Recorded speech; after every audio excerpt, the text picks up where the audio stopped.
Well, hello everyone, and welcome back to Adrian's Digital Basement 2. Super mini mail call. Let's get right into it. We have a package here from Gregory in Vernon Hills, Illinois. Hi to all my Illinois viewers. Inside, we have another box. Always good to have something double boxed for protection. And it looks like we have something in its original packing material. Oh yes, okay, so this is not something retro. I think what we're looking at here is a microscope.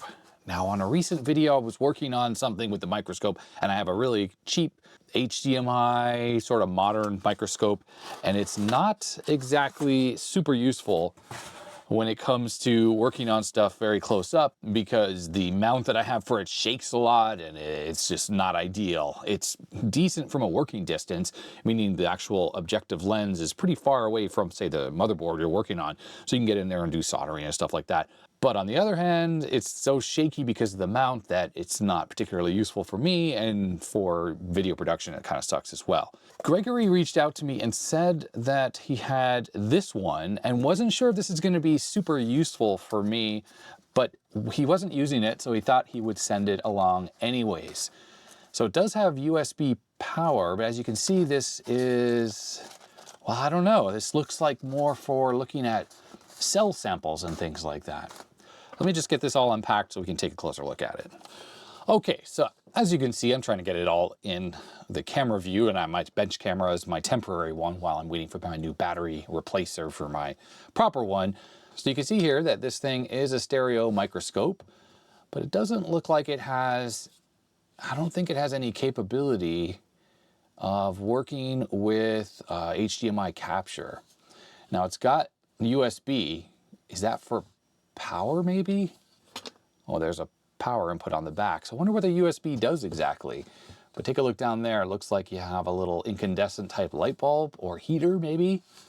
And turning this knob raises and lowers the microscope. And I'm not sure what this thing is. Obviously, this is the lens. It looks like you can turn this to select different magnification amounts.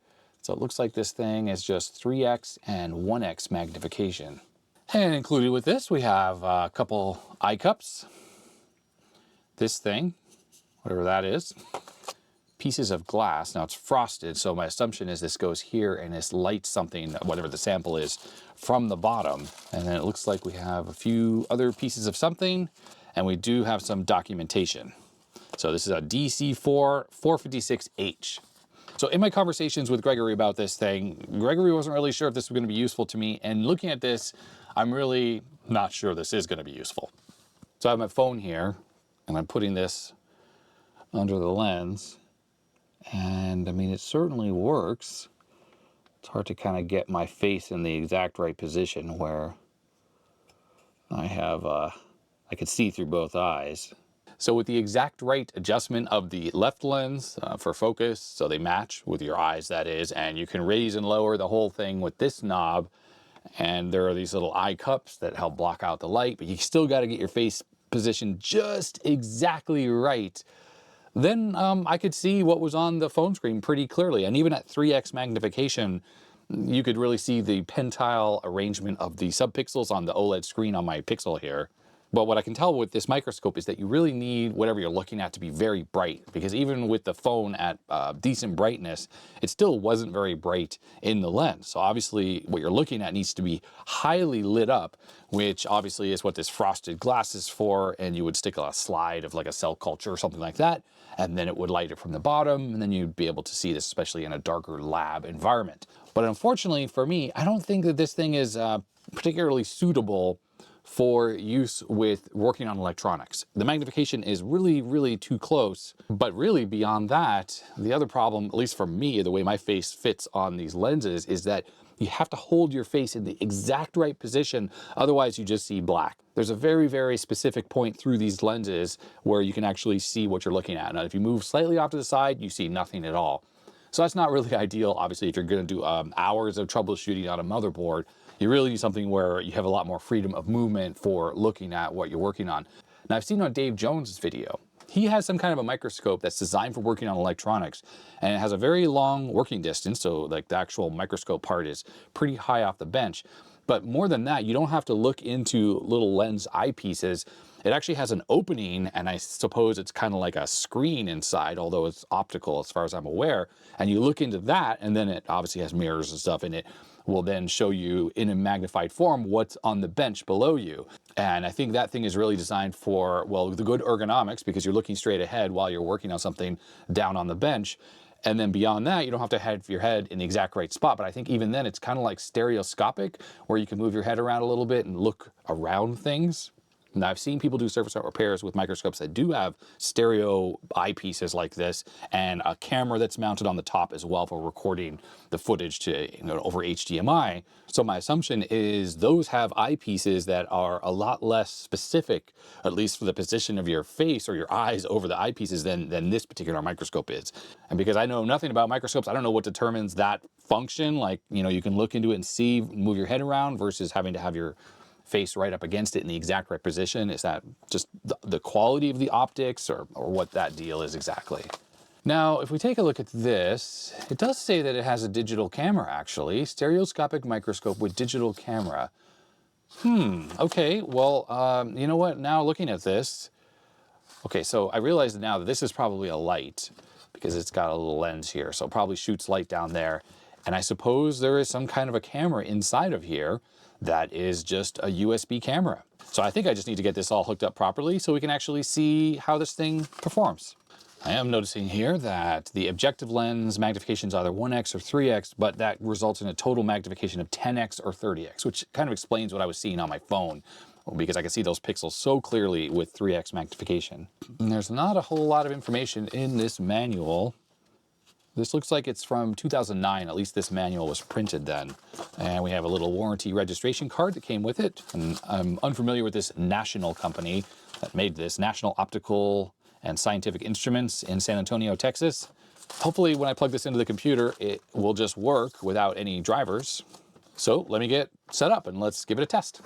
Okay, well, in Windows 10, I'm trying to select different cameras here, and unfortunately, there's me again, I have to throw a webcam. It doesn't seem to be working. I had the device inserted sound, and there's the device itself, the Motic USB 2.0.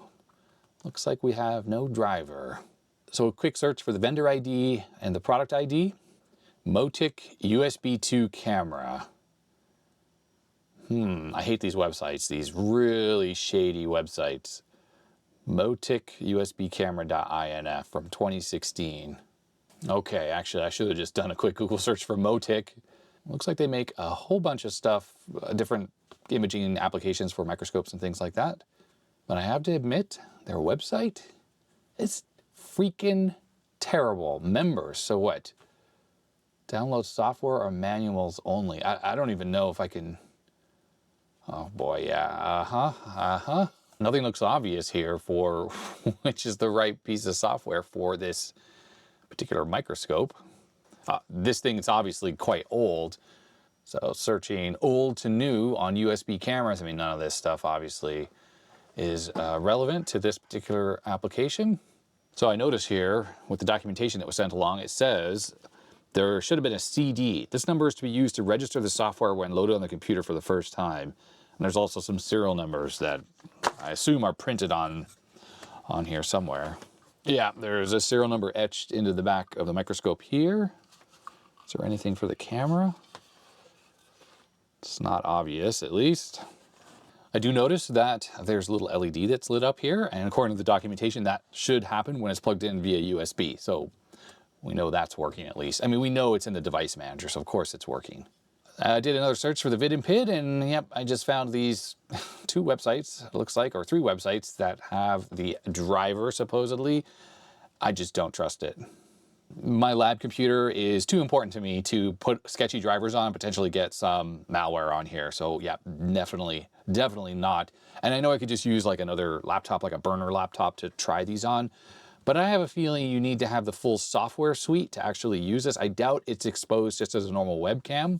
If this thing were just a normal webcam, that had some extra features for like controlling, I don't know, whatever, some extra settings, it probably would already be working. But the fact that it doesn't work just leads me to believe you need the full software, and you know, you need those keys and stuff that are written on the CDs and on the serial numbers or whatever to get everything installed. And beyond that, the fact that this thing is from 2009 probably makes me feel that the webcam is going to be really low resolution anyhow, which means that this particular microscope, unfortunately, is not going to be particularly useful for me. I mean, it's already limited enough because I can't get motherboards in here and really move them around properly because of the way the stand is. But beyond that, I need 1080p capture at the minimum for the video production purposes. There's one thing I do really quickly want to try, but I can't really show you because of course I can't get the webcam working, is I want to take a look at an EPROM under the microscope and see how clearly I can make out any of the writing that's on the die visible through the window. That can actually be pretty useful because sometimes you get a rebadged EPROM, say from AliExpress or whatnot, and then you can look through the window at the die and actually see the original part number and the original manufacturer. Okay, and looking through this, unfortunately, the magnification that's on here, I guess 30 times total, is not enough for me to actually make out any of the markings. The die on the EPROM is really, really clear. It looks great, but the magnification is just insufficient. Now I have one of these little USB microscopes. This is just a normal webcam, and you can put stuff up to this, and this has more magnification, I think, than this does. Let me demonstrate. All right, we are looking at the view from this cheap little USB webcam. These are the markings on the chip itself. So this is what was engraved into it. And let's go up to the die. Now this has terrible optical quality. This thing is basically a toy. But notice we can get very close to it. So there's a T there. Let's see if I can find any kind of markings besides those T's. You don't always see stuff on the die, or it requires greater magnification than we have available with this little thing. But we certainly have a closer view than we did with the other one. The only thing I see there is there's something, I'll have to mark it on screen. Oh, I can use my mouse pointer because I'm capturing the desktop right there. That. This chip here is actually a TI chip. Now, I'm pretty sure this is not rebadged, but I'm pretty sure right where the mouse pointer is there, that's the TI logo, and underneath that's probably the part number. Let me get a different chip. Believe me when I say that this does work, because I grabbed another chip and there it is. MBM 27128. So validates that this chip is what it says on the marking, and there it is, Fujitsu. Yep, okay. So point being is sometimes even these cheap ones can show you what the part number is. And there you go, as you can see, Fujitsu MBM 27128. So that confirms that this has not been horribly rebadged. Anyhow, thanks Gregory for sending in the microscope. I know you didn't know if it was going to be useful to me, and I didn't know if it was going to be useful to me either. But unfortunately, yeah, it looks like this one's not going to be super useful to me. If anyone watching has any ideas of how I can use this, let me know. Like, what would this actually be good for? It seems to be pretty well built, so it's kind of a shame that it's just not particularly useful for this use case, but I'm not really surprised. I really feel like I need something that's mounted on an arm that I can move around the bench, and it has to be a really solid, good quality arm, otherwise it's just way too shaky. And then obviously has HDMI output to my capture device so that when I make these videos, everyone else can watch it as well. All right, next up we have another large package, and this actually says package 1 of 2. The other one is still upstairs. This one comes from Michelle in Pearland, Texas. And Michelle has sent stuff into the channel a few times before, including the Olivetti PC1, which is a cool XT clone, not sold in the US, that I need to get back to and work on because that machine does not work. It looks like we have an assortment of stuff and a letter, and then we have some more candy, and it will be Italian candy, since that is where Michelle is from. All right, well, this is a bit shocking. This looks to be another PC1, another Olivetti. So the one that I got last time from Michelle was probably what I thought was like the only PC1 in the US. And here's another one. Wow, this one has a power switch here because the other one was missing its power switch. And if we take a look at the cable, there we go. We have the 2-pin European style cable. But there it is. That's the Olivetti PC1. Very cool looking wedge-based IBM PC XT. And in case you're thinking that maybe these buttons have yellowed, I went back and watched TV ads for this computer when it was new and magazine ads, and it was the same color scheme. A very light gray color for the whole computer, and then sort of this yellow look for those buttons. Now, I can assure you that this seems like deja vu because the other PC1 came with candy and some extra stuff. But this is definitely the second one of these computers that was sent in. You're not having deja vu. Now, the letter says, "Ciao, Adrian, Mike C again." Now, by the way, I'm saying Michelle, but it's because I speak French. The proper Italian pronunciation of Mike's first name probably is a hard K sound, like Mike. But in French, Michelle is pronounced Michel. Anyway, sorry about that, Mike. I should just call you Mike. Guess what? I went back to my home country and I couldn't resist buying another PC1 that came with its monochrome monitor. This PC1 is not working, sad trombone. That's why I got it for cheap. However, it looks in much better condition compared to the one I sent you last year. This one has a power switch. Oh yeah, as I mentioned. I've been reading online about the PC1 and it looks like it's failing caps is the common issue on these PSUs. So maybe the fix is an easy one. And I was just thinking I would replace the whole power supply. The little 12-inch monochrome monitor is in great shape and I turned it on in Italy and can confirm it works. The monitor survived the trip from Europe with flying colors, no pun intended. I checked its integrity before I shipped it to you, albeit I couldn't plug it in here. In the boxes, you'll find the cable to connect the PC1 to the monitor, a spec sheet for the MM1202 monitor, the usual bunch of candies, and a riser card for the PC1, and a 33-year-old sticker for your bottle celebrating the EU Treaty of 1992. Hope it still sticks. Thank you for the great content. Michelle, I know I'm saying your name wrong.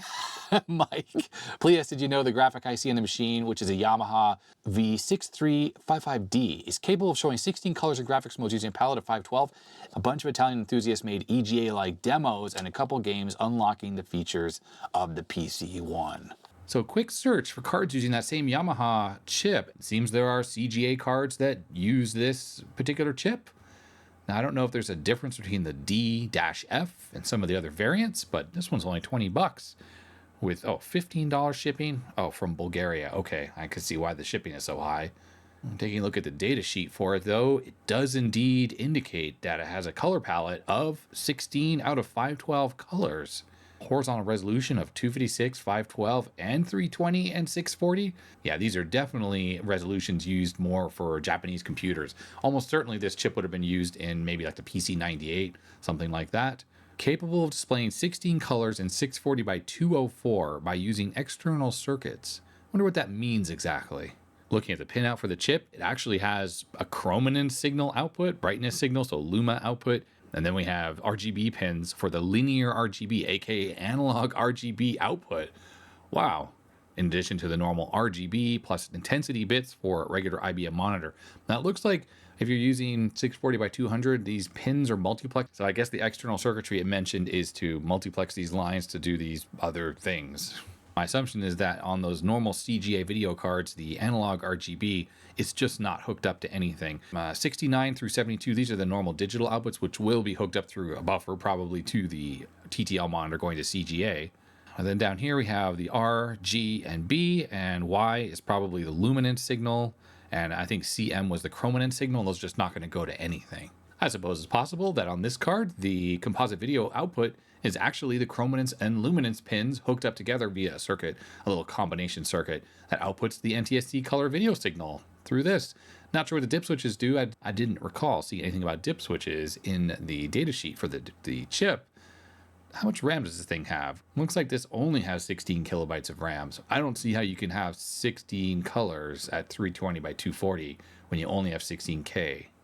Back on the datasheet, we have address lines 0 through 12, although it seems to indicate that when you have DRAM, it's multiplexing some of the outputs, but 12 data lines is only enough for 8 kilobytes of RAM.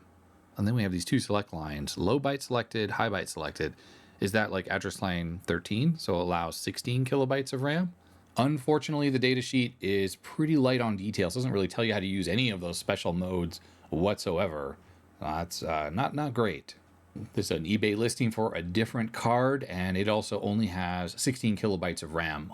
So if you have 320 by 200 pixels, that's 64,000 pixels, and if each one has 4 bits of color each, representing 16 colors, we just multiply that by 4, that's 256,000 bits, and divide that by 8, and that's 32,000 bytes, so 32 kilobytes. You'd need a buffer that big to fit that image, which is why any card that does like Plantronics or EGA usually comes with 64 kilobytes, so it can contain an entire page of 320 by 200 at 16 colors.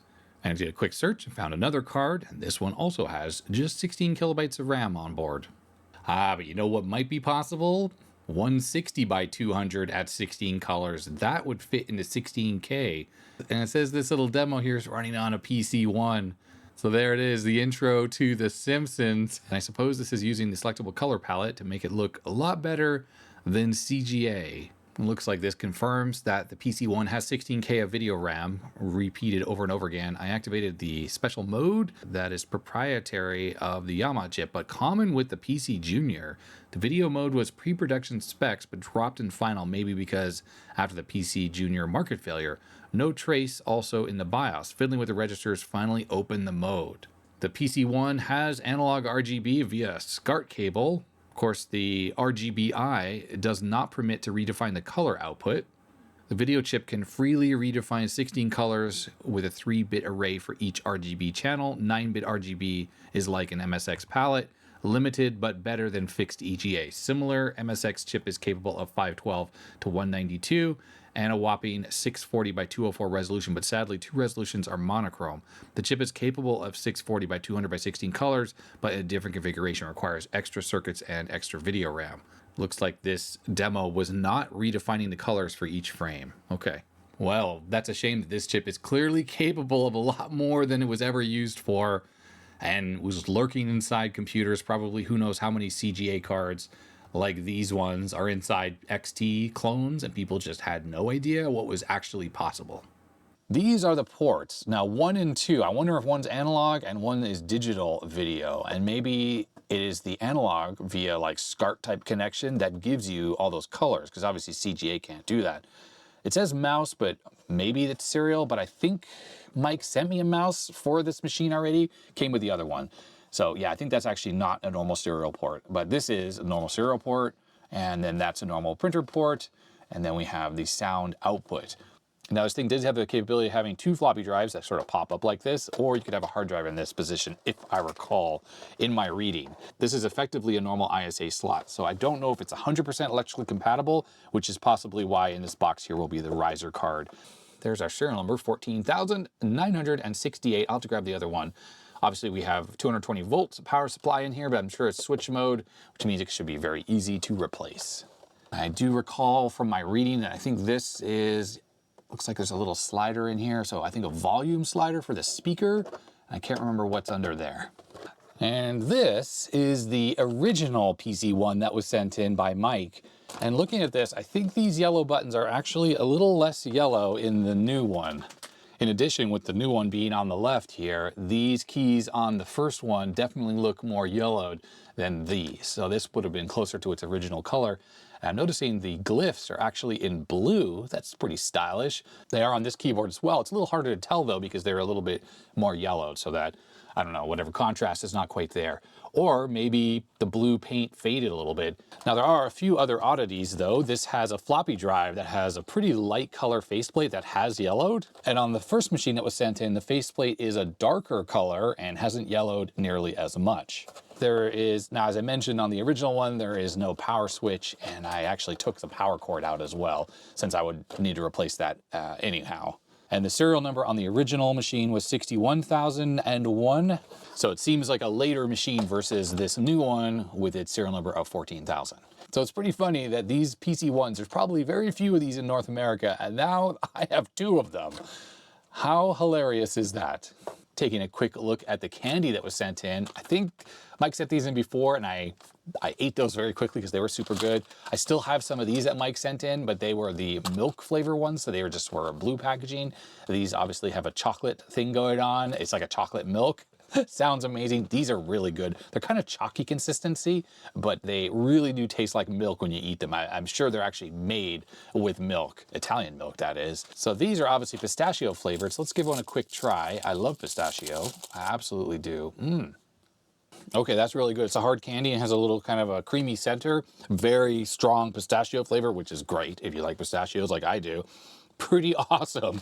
Definitely have never tried these, so thank you, Mike, for sending those in. And let's see what's inside this box, which will be the riser card. And it is. And you know what? Maybe this is just normal ISA. It says ISA riser v1.3. There is some URLs, hackaday.io/spark2k06. And based on someone else's design. And I have to wonder if this is designed for the PC1, but obviously using this will allow us to use 2 cards, but they will stick up off the desk perpendicular to the computer.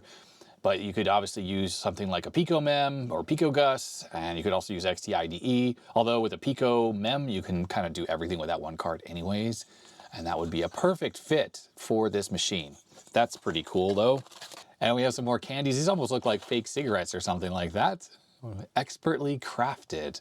So there's our video cable, and indeed it is composite video, obviously, so it's monochrome and it's plugged into that DIN. So it is my assumption there's analog RGB in the DIN. And noticing, isn't that the exact same pinout as the Commodore 64 DIN? I think this would plug into there. Just, I know it's not compatible. I'm sure the pinout is different, but that means if you're trying to make one of these cables yourself, oh, this whole thing is seen better days. It's a little rusty there. Anyways, making a new one of these will be definitely doable once the pinout has been discovered, which I'm sure it's out there. And this is the box that has the monochrome monitor in it.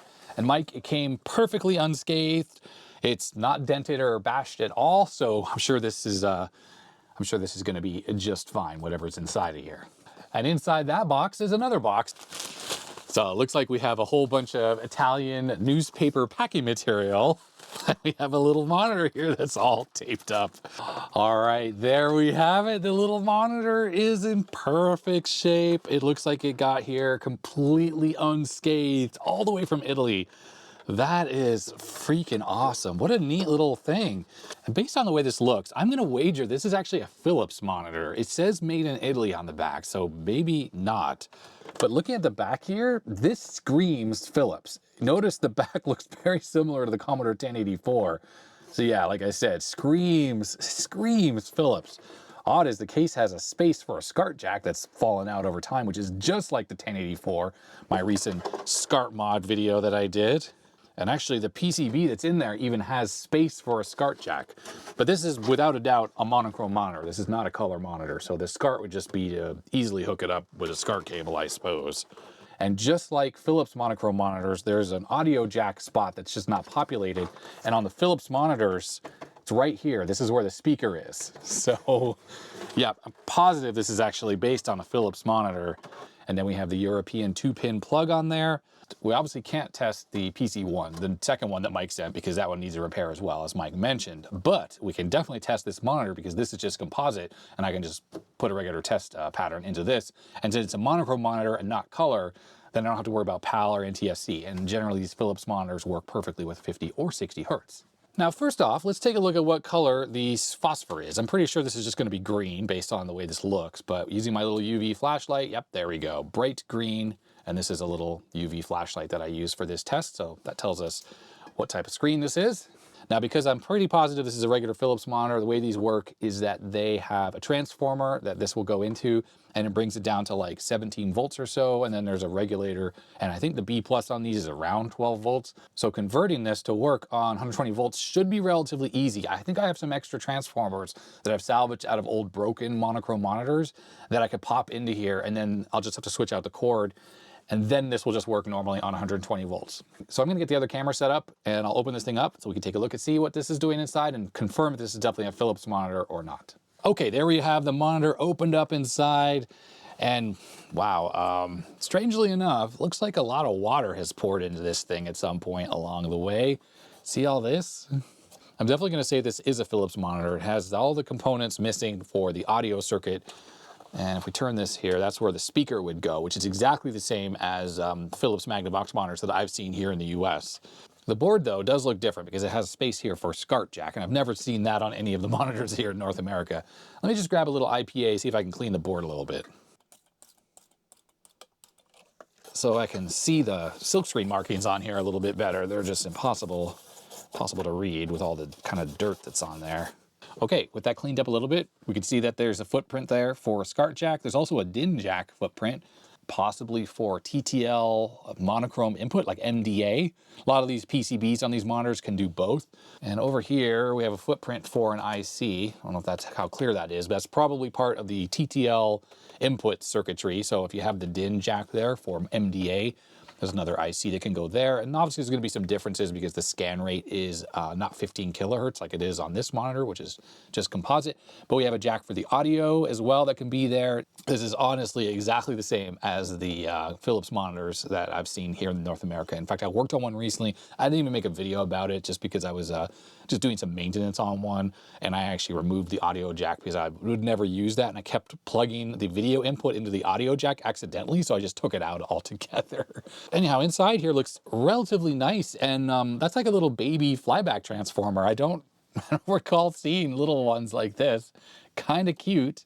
Looks like from a dirt perspective, wherever this thing was stored, the dirt or water or whatever kind of fell through the grate or the back plastic casing onto the board. So the board is clean, like up in the front area there, but in the back area here, it's just a little not clean. So you can see that it's just dirt that's coming off of here. Nothing bad. There are two fuses. There's going to be the input from the transformer, and we have, well, you won't be able to see it, but there are diodes on the side of this cap. That's the bridge rectifier for the AC voltage that comes in. And then this little potentiometer there, that'll be the B plus adjustment. So ultimately, we just need to look at what the B plus of the monitor is while it's operating on 220 volts. So ultimately, I just need to look at what the AC voltage is that comes in from the transformer and find a suitable transformer I can install into the monitor to supply that similar amount of AC voltage. Or I could just supply this with DC volts.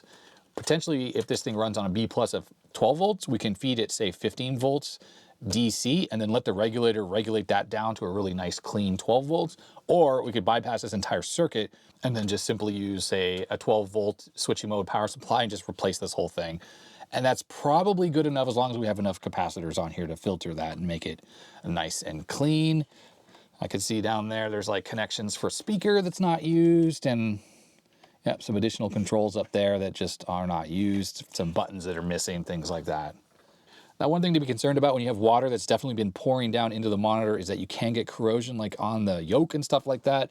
It seems fine because these copper wires are coated with enamel, so it generally is okay as long as the moisture doesn't sit there, but there's some corrosion on this metal clips here and along this top connector. So it kind of shows us that this thing was exposed to water, at least at some point. So I'm just gonna clean up some of the dirt at least. But the IPA will just get off this crust that's on there. It's a little crusty.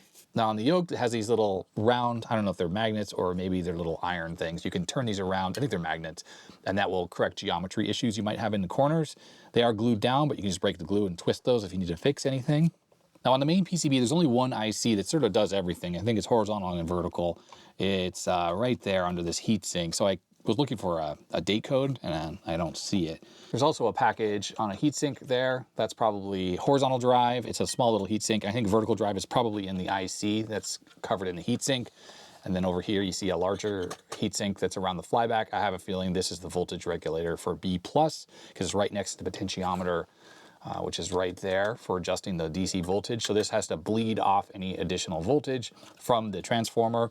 And for instance, this thing is probably designed to run on 220 volts. And if you plug this into a 240 volt country, you might be getting an extra volt out of the transformer, which is going to push this regulator and generate more heat and potentially cause an issue. I mean, it's probably fine, but you never know. And incidentally, there's the label for the picture tube. It is a Samsung.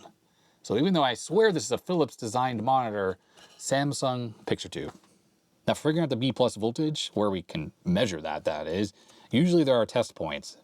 And the voltage regulation circuit's over here, and it probably feeds either ground over to like various areas of the board, or there should be some traces that are feeding the 12 volts or whatever the B+ is. Now this large trace is probably ground because it's on the heatsink, and it'd be easy because you could just go to say this ground and see if it's the same as that. But of course, something easy you can do is you could just go to the package that is the voltage regulator and just look at its output and measure that when the monitor is turned on, and we can assume that that is the correct B+, and kind of go from there. So everything looks fine inside the monitor. I think we're ready to do a little bit of testing. I have the step-up transformer. This thing has a US plug. It used to be a step-down transformer, so from 240 volts down to 120 volts, and I took it apart and swapped the transformer. I turned it around, so it now goes from 120 volts up to 240, and since I have about 122 volts in my house, it gives you about 245 volts. Since it's got a US plug, though, we're gonna have to use one of these def adapters, although this one seems decent. This actually has little ground contacts and stuff, so it's not as bad as some of them. And yeah, just plug that in, and then this plug should fit in there, as it does. And let's see, the monitor is off. And let's turn this on, 3, 2, 1. Okay, nothing happened. And here we go, let's turn the monitor on, 3, 2, 1. We got a green LED. Brightness, contrast, horizontal, and vertical. Funny, it's all labeled in English again. Let's turn up the brightness all the way up. Okay, I see a raster. Is it showing up in the camera? Yes, it is. All right, I have the test pattern generator connected up, and there it is. So obviously it works perfectly at 60 Hertz. I don't know if this thing is designed for PAL or NTSC, but obviously being a Philips has absolutely no issues synchronizing to NTSC or 60 Hertz video rather. Looks good too. All right, well, things are looking good. I'll just flip this off on the transformer here. I'm going to turn this on its side, so we're going to measure a few things. I want to see what the transformer voltage is coming out while this is running, at least on whatever this 245 volts is that we're getting here in the house. All right, I'm clipped onto the large bulk capacitor. Let's see what that is. 18 volts. I'm pretty sure that's the voltage from the transformer being rectified, and it's a bit high. Like I said, I'm pretty sure this monitor is going to be running on 12 volts.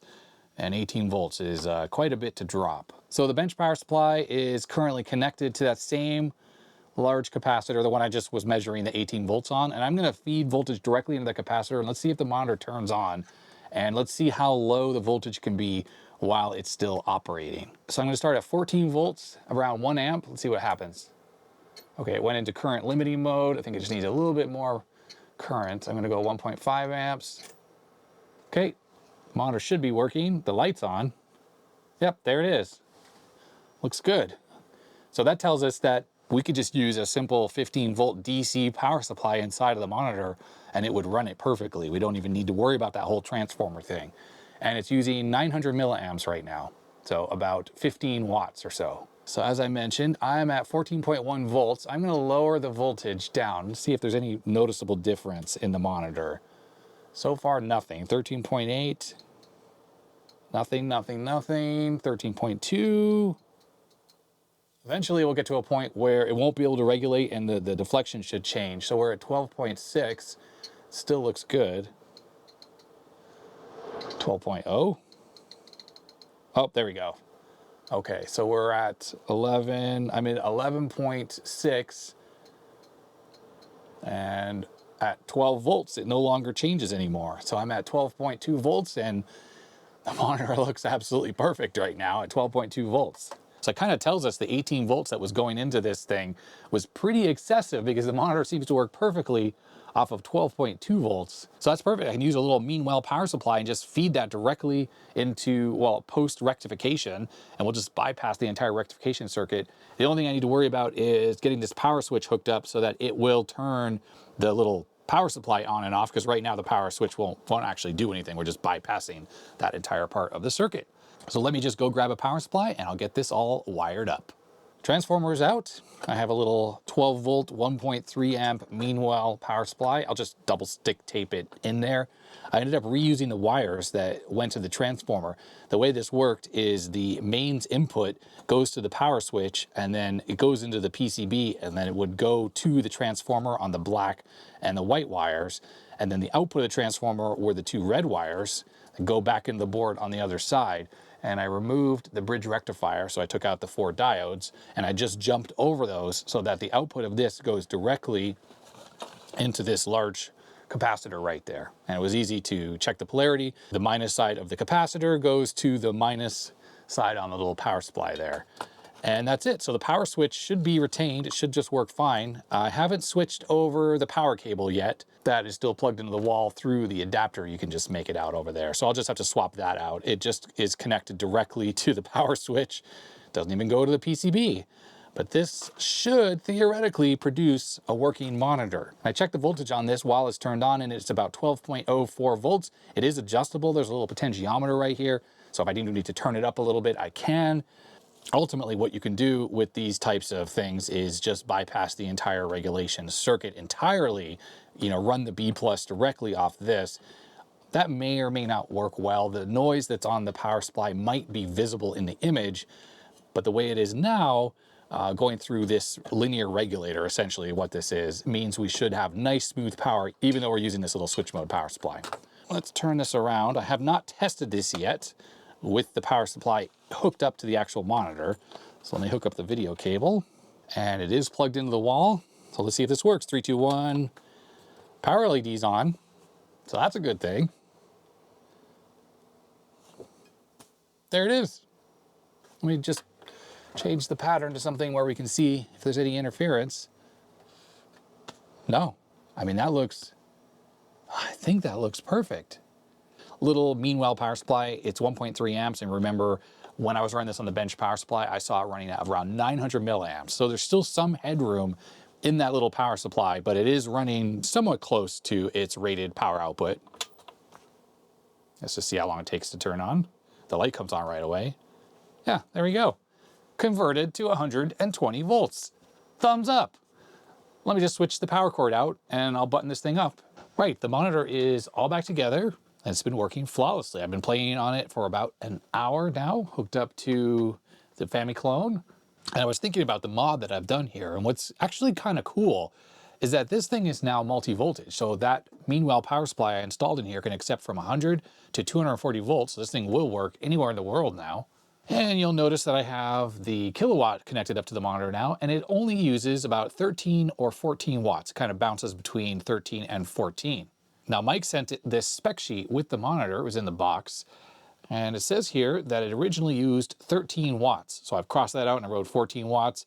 And originally 220 volts AC, so now it's 100 to 240 volts AC. And the rest of the specs are all the same. The rest of the spec sheet pretty much is what you'd expect for a monochrome monitor. 900 horizontal lines of resolution, 25 megahertz bandwidth, P31 phosphor or verde, green of course. And the vertical refresh rate is 50 or 60 hertz, which makes sense. All the Philips monitors generally support both. The little IC that's in there can perfectly lock onto either one of them. And generally, it actually will scale the image appropriately as well when you, switch between them. Most monochrome monitors will work perfectly well at 50 hertz, but a lot of times what happens because there's more lines is the image will roll or be stretched, so you have to make some adjustments. But usually the Philips monitors can handle both perfectly without any kind of adjustments required. Also, what's really cool is because this thing's only using 14 watts now, the amount of heat coming out of the back is almost nothing. And this power cord that I installed is a standard North America power cord. And I also kept it very short because, I hate the fixed power cords as it is. And now that's it. It's just this little short cord, but that's perfectly good for the use case that this monitor will have in the future, which of course is just used on the bench with the PC1 to be a nice complete set. Here's the sticker Mike sent along, Europeans do it better. And it was supposed to go on my water bottle, but unfortunately this thing's pretty full up right now and it would cover up other people's stickers. So I'll have to save this for, a future water bottle. I have another one, it's a wood grain, a darker wood grain bottle. And this one's getting a little bit beat up because obviously you accidentally drop it. I figure that eventually I'll drop it in the seal because this is double walled, will blow and then it won't work so well anymore for keeping drinks cold or hot. And then I'll have to switch to my other one and then maybe this can go onto there. And there is everything from the Super Mini Mail Call episode. So thanks Gregory for sending in this microscope. And thank you Mike for sending in all this Italian Olivetti goodness. Well, the candy's not Olivetti, but the computer and the monitor and then this awesome riser card. So once I get one of these PC1s working, or both of them working, hopefully, then we'll be able to test out some cards on them. So there we have it. If you liked this video, I'd appreciate a thumbs up, but if you didn't, you know what to do. Huge thanks to my supporters. Their names are going up the side of the screen. They make it possible to do this full time. And subscribe, comment, all the usual YouTube junk. And that's going to be that. So stay healthy, stay safe, and I'll see you next time. Bye-bye.